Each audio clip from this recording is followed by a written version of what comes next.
เวียงจันทร์ศรีวิไลทันสมัยก้าวสู่สากลเจ้าแล้วก็ขอประชาสัมพันธ์ถึงโรงเรียนนะให้เดียวเนาะแม่ให้มาป้าเขียนทางด้านหลังเวทีเลยเจ้าขอบใจ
จันทร์เมืองเอกเหมือนฟ้าเสกให้งามสดใส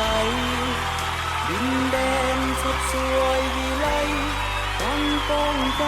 ไปทั่วโลกาเปรียบดังดวงดาวที่สดใส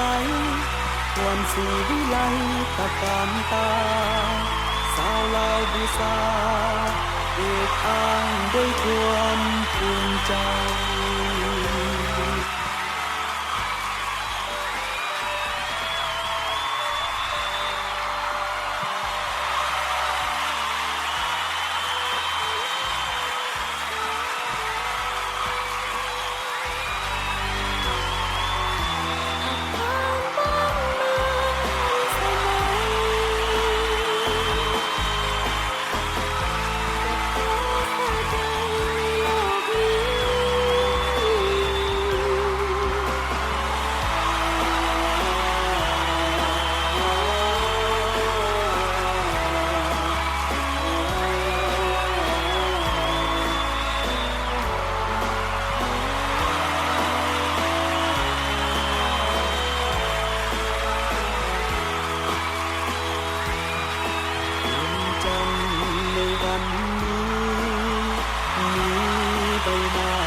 ประตูใส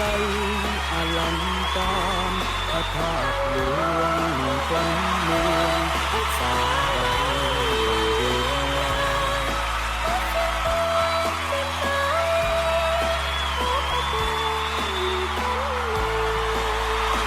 นสะพานเสียบยาวไทยมีทางรถไฟทันสมัยอย่างตื่นตา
คนเมืองก้าวไป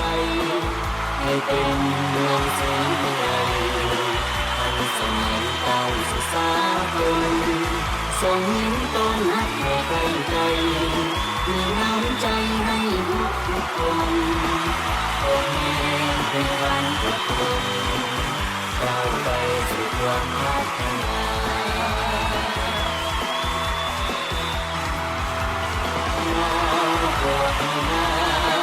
พัฒนานับเป็นวันก้าวไปให้เป็นเมืองศรีวิไลให้สมัยก้าวสู่สากลส่ง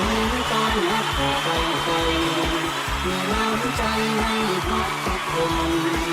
ออกเมฆเป็นคำทุกคนก้าวไปสู่ความพัฒนาออกเมฆเป็นคำทุกคนก้าวไปสู่ความพัฒนา